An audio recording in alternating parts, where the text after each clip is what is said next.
gonna be the one.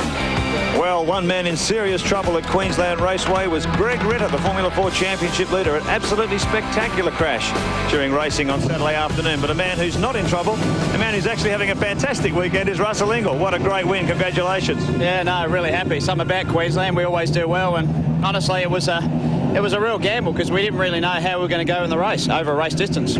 Well, John Bower was concerned about that too. I think the tyres were falling apart on his car. How'd you manage to make yours hang together? Well, I mean, 95% of the teams have never done a race distance here. That was the first time, so we were all guessing a bit. But the car was really good. I actually took it a bit easy to begin with, and then towards the middle, gave it to it, and then conserved at the end. So we'll see what happens in the next one.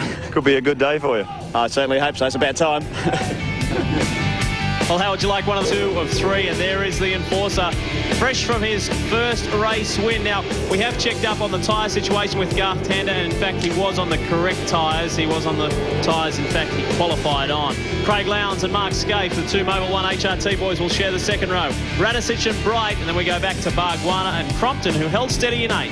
Out of row 5, Greg Murphy and Mark Larkham. Good performance from Murphy. That he qualified miles back. John Bower getting back into action. Trouble with tyres apparently in that first heat. John Faulkner. Row 7, John Briggs and Todd Kelly. John Briggs, a big mover in the pack, up to 13th from 30th position. So a good performance from the Super Cheap Autos car. Outstanding. Stevie Richards had a bit of a hard go though. He went back to 17th. Mick Donoghue finished top privateer. Parsons and Forbes, they'll share the 10th row. 11th is Emma and Ashby. And the Brisbane-based Craig Harris in the former Jason Bright car will start back there as well. Queenslander Paul Wheel and Thomas Mazira out of 13. Chris Smurden and Danny Osborne out of 14. 15's Mike Conway and Cameron McConville, who got caught up in a spin in that first heat. Phil Ward and Paul Romano, a broken throttle cable. Can you believe it? After a very strong qualifying performance, luck is not going his way. Well, he started in 11th position and was looking good, but it wasn't going to be his race as Russell Ingall pulls into the number 1 slot. Let's hope we don't have a recurrence of the first corner incident. Oh, here's Dick Johnson. Poor old DJ. Yeah. I mean, it's sod's law, isn't it? It's your last race in front of your home crowd, and boy, see, it's second to last race in Queensland. Well, we've got the Queensland 500 coming up in September, which will be his official last race in front of the Queensland. Now this, just what he saw then, is what caused his problem before Heat 1, a broken tail shaft in the car. The team are finding that the Bridgestone tyres are developing so much grip compared to what they had last year that it's putting an enormous strain on drivetrain components. So they're slowly working their way through and toughening up that car. Now look at that crowd. Absolutely massive crowd in here for the first race at Queensland Raceway. But the weather looking pretty ominous. Grey clouds gathering. There was a forecast of rain today, so we still could see the wet stuff come down before this race is over. Well, speaking of the crowd, there was talk earlier, Barry, and I know that you got stuck in it this morning. The traffic jam was as big as 20 kilometres long. It is unbelievable out there. Well, Mark Scaife told me his wife was still sitting in a taxi, and that was half an hour ago, and still couldn't get in. So it's a big crowd. All right, will we see Garth Tander's very first V8 Supercar career win? We'll wait and see. Green flag from the rear of grid. Get ready, the Enforcer is on the inside, Tander the outside, followed by the 2 Mobil 1 cars. Away we go. Tander gets the start. So too did Russell Ingall, but it looked like Garth Tander. Look at this lot. Fair bit of muscling going on there. The inside. And it will be Garth Tander in the Valvoline Cummins Commodore who leads the way. Lowndes is on the inside behind Ingall. They all get around so far okay. Lowndes did a good job to hold that. He got a punt from the rear there, do you see, and got her a little bit sideways, so he did a good job to hang on to that. It could have been very, very nasty. Our championship leader out on the grass. Oh, there's Stephen Ellery goes right across the ripple strip. Look at this lot. That's a big field. 40 V8 Supercars doing a tremendous job to get through those first couple of tight turns, all unscathed. So a great job by all the boys. But it's Garth Tander, the 22-year-old. Oh no, Cameron McLean again. McLean got turned around there, so he is having a disastrous day in front of his home crowd. I think it's gone off with... I'm not sure. No, I wasn't sure. Dougal McDougall, we saw him get in trouble in the first heat. Look at this. He's dragged off a bit of that new turf that's been laid down. It rolls up like carpet. So, Jason Bargwana in trouble too. Boy. Well, it was a relatively clean start through 1, 2 and 3. Look, he's got his wiper sitting at a peculiar angle on the front screen, but that puts him right back in the pack. I'll tell you what's interesting here, guys, looking at the cars that are leading this race first and second. The Valvoline Cummins team and the Castrol Perkins team both test at Winton Raceway in Victoria. It's their nominated test track, and everyone has said how similar this track is to the Winton facility. All right, here's the Shell Helix replay. Oh, it looks, Cameron McLean looks to me like it was the innocent party and got Craig Harris, Dougal McDougall. punted up the back end, and let's have a look. Yeah, I would say definitely a Liberage. Well, when you're trying to push that many big cars through a tight turn, it's inevitable, isn't it, really? Bargwanna in for some panel damage, it seems. Oh, he's having a terrible time, Jason, isn't he? Well, as you said after Heat 1, it's a very difficult season for Jason. Pioneering the development of the team's first in-house built VT. Yep. While Garth Tander here in the ex-Holden Racing Team car is enjoying himself right out in the front. I spoke to Jeff Rex, the HRT team manager, and he told both the guys to slow down in the other race because they were suffering from, the tyres were degrading so badly. Yeah. And just about everybody you speak to in the pits says, oh, tyres, terrible tyres. And, Russell England said they were having tyre trouble. If you'd have seen the tyres of a John Bowers car, it was quite incredible. They were knackered. Bargwanna rejoins behind Jason Brighton, ahead of Paul Radisich. There is John Bow, currently running in 8th position behind Crompton and ahead of Greg Murphy. So it'll be interesting to see if Bargwanna, he should technically run with these guys, although he is basically a lap down. There's car 12, Greg Murphy, who after quite a disappointing qualifying effort, continually suffering the same problems. Car is good on old tyres. As soon as they put on the new tyres, they're only a 1/10 of a second quicker, so it's not giving the results that they want. But Murph having a great result in race 1, coming from 19th right up into 9th position, and currently sitting in that same. Seaton started off in 40th, he's up to 29th, and incidentally it was his gear lever come off in his hand, so to speak.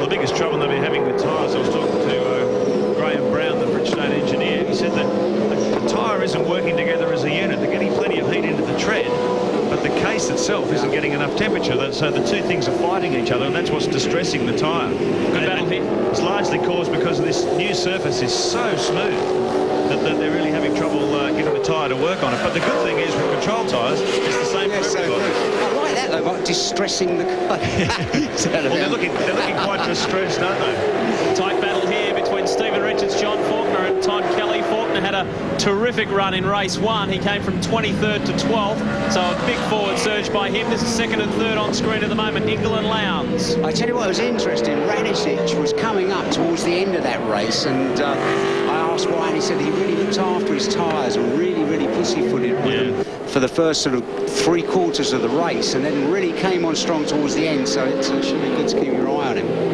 Now There he is. on our computer screens, Cameron McConville hasn't registered a time, and word through is that he has a suspected broken axle.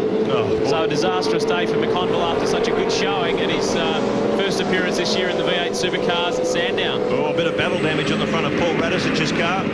Shell Helix car 18. See him on the charge. Now, speaking of panel damage, we must send a hello, a cheerio, and a get well soon to Tony Warrener. Many of you may not know Tony, but he puts in a tremendous amount of work. He was the founder of the TAFE panel smash repairs team, who does so much work at Bathurst and throughout all the V8 Supercar rounds. Tony was the recipient of a heart transplant last Wednesday at St Vincent's Hospital in Sydney.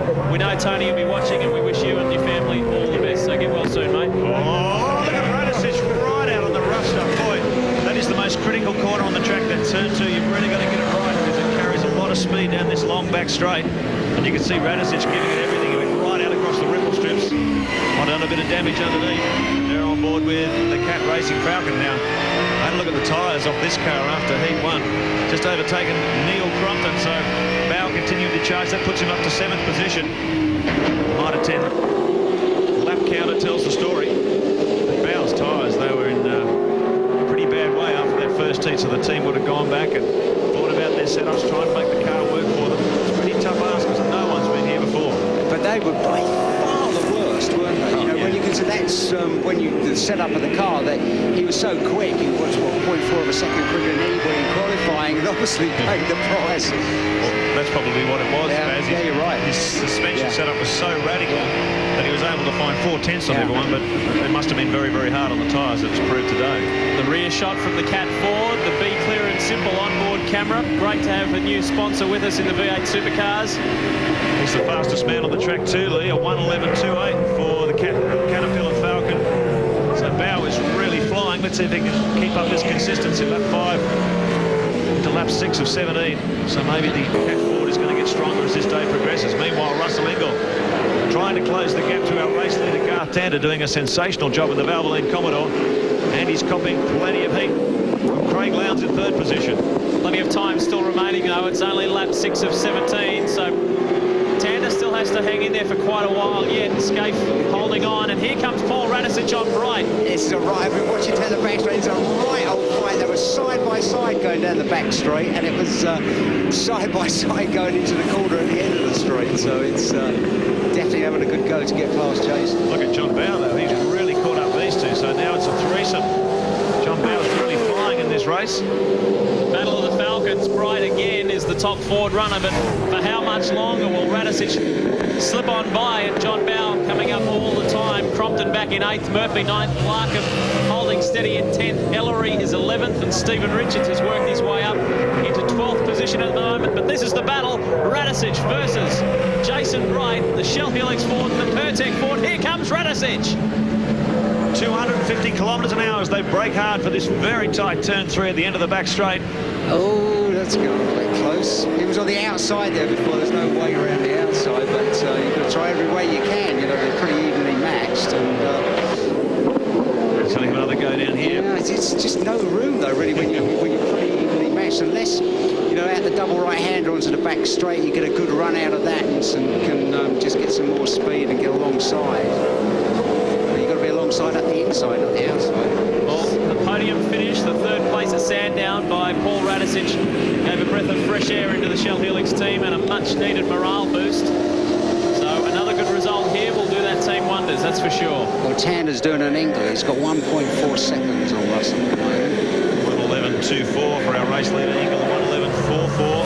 Lowndes equaling the pace of the race leader. So those top 3 very, very close. Scaife's in there too. Boy, look at that top 7 cars, all within tenths, maybe hundreds of each other.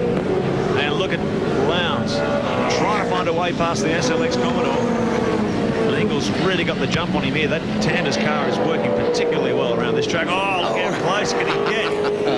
Love it. While these two guys are battling away, Mark Scaife has been able to tag onto the back of teammate Craig Lowndes. So we could have this 2-way battle turn into a 3-way battle. Lowndes looks down the outside, but this is into the tight left-hander as Russell Ingall maintains his 2nd position. But what a remarkable story this will be if Garth Tander can hang on for his maiden V8 Supercar win.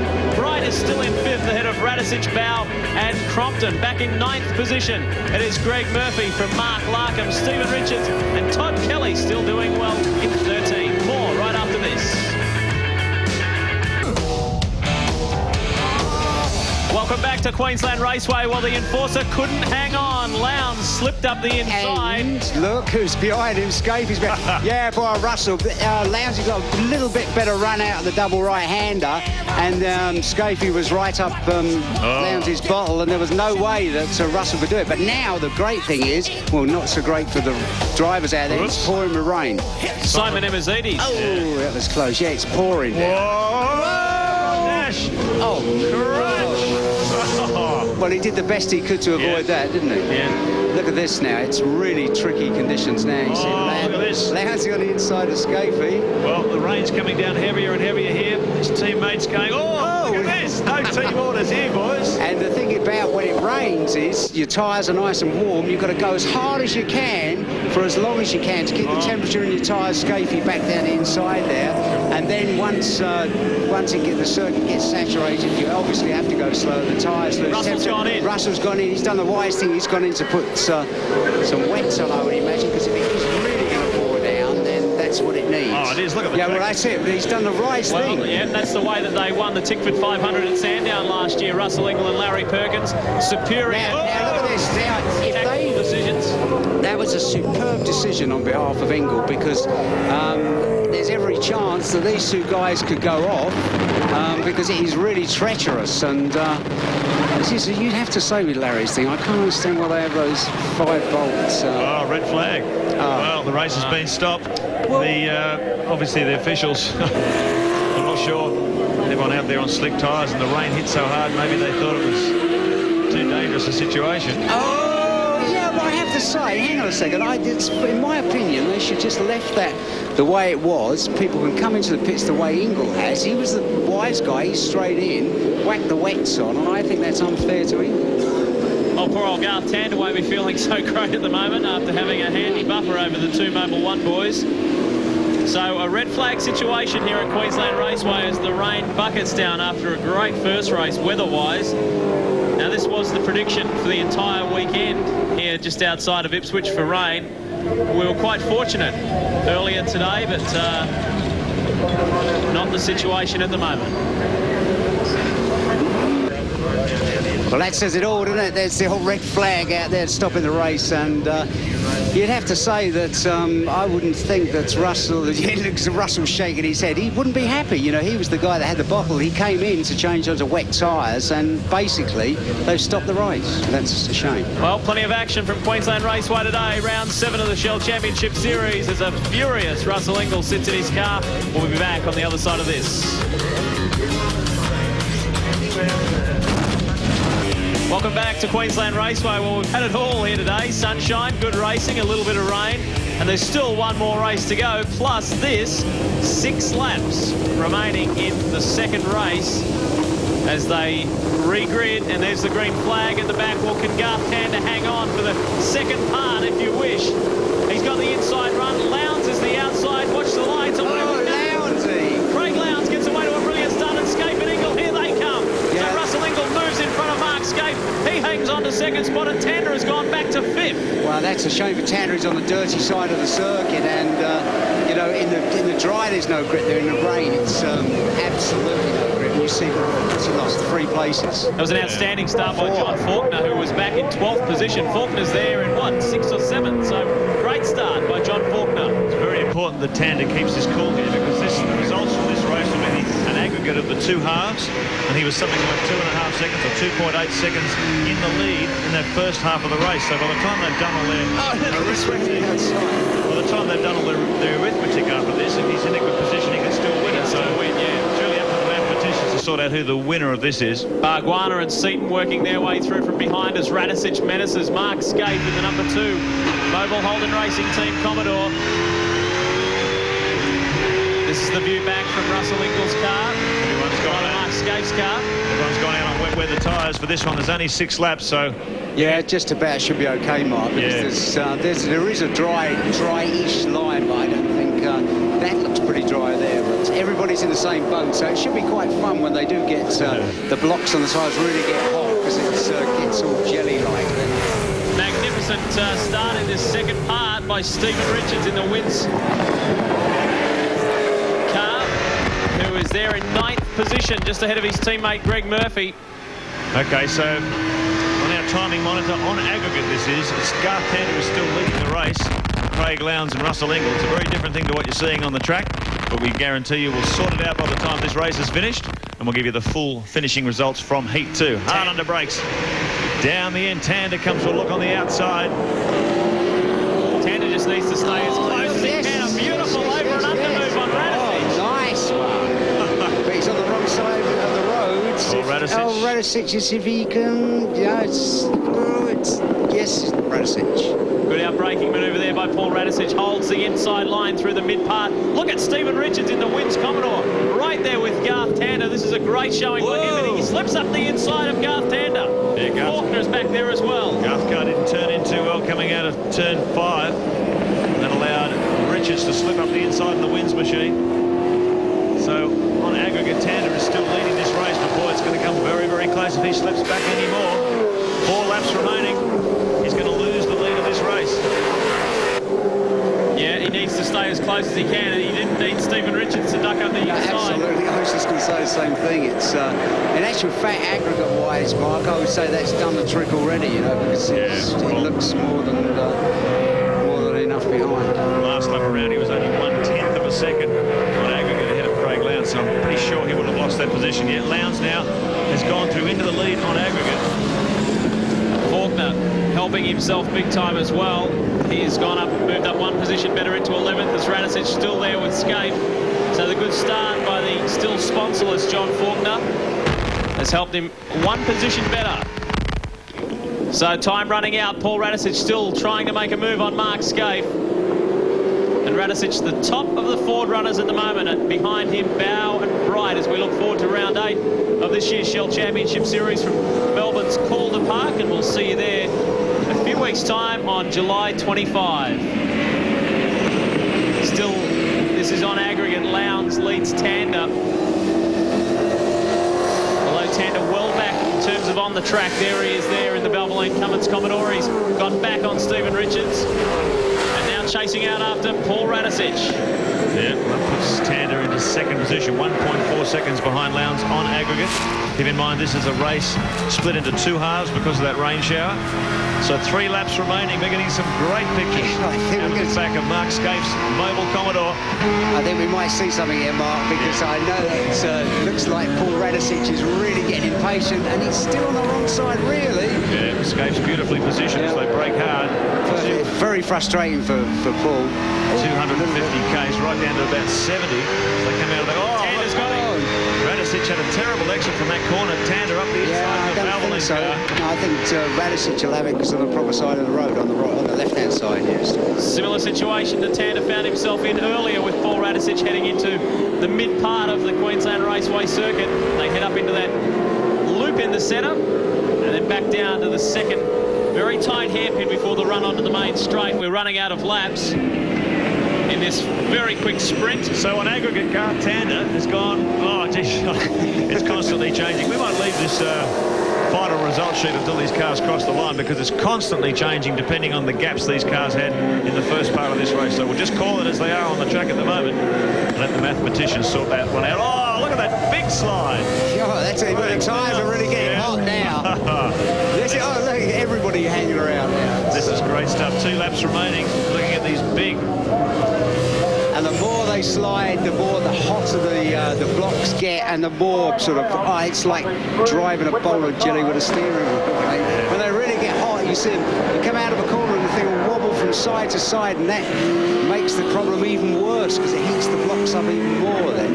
I've always said, look at it. I've always said these cars should race. Look. Paul Radicic couldn't quite get through there on Mark Scaife again. Well, talk before this event that this may be a repeat of Darwin because the Mobile Holden Racing team didn't have any previous data from the Queensland Raceway. Well, it's proving that's not the case, with Craig Lowndes doing a terrific job out in front.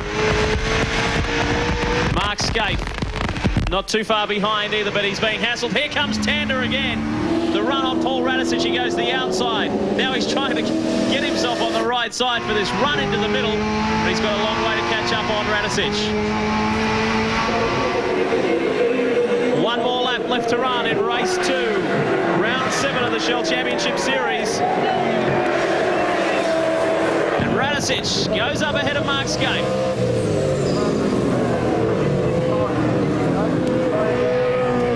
Let's see what Garth Tander can do about Mark Scaife. We saw him in the opening race. Slip up the inside of Mark Scaife. I would say he's really got nowhere to go. No, the outside into these tight corners. Mark is just going to stay right in the right place. You see, he's still on the wrong side of the road, even if he can get level with Mark. Well, as of the last lap, the way it stands on aggregate, Craig Lowndes has a 1.7 second lead over Garth Tander, Russell Ingall 3rd, Scaife 4th, and Radicic 5th. Now, obviously, that's not the way it stands on the track.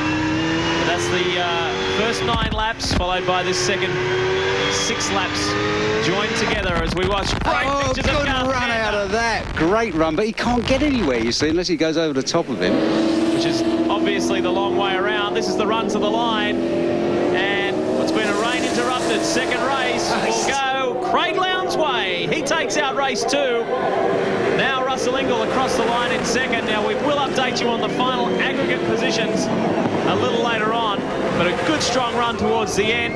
But Craig Lowndes will get there. There's no doubt about that. Lowndes there for the win in race race 2. And that looks ominous for race 3. Russell Ingall, a great result, second. So the Enforcer having a very consistent run here at Queensland Raceway. If you remember, he won the last 2 races at Lakeside last year. We heard him say earlier he enjoys his time in Queensland. So a solid performance after being disappointed when he came in to change to wets. It's all worked out okay for the Enforcer. And John Bowe, a good solid run for him also after a frustrating time in race 1. Bowe, looking at our timing monitors, ended up around about 7th in race 2. But as we said, we will confirm these places, the official finishing order on the other side of this break. But of course, our very popular and exciting Ford XR8 competition. If you'd like to win a new XR8 and plenty of other goodies, here's the details on how to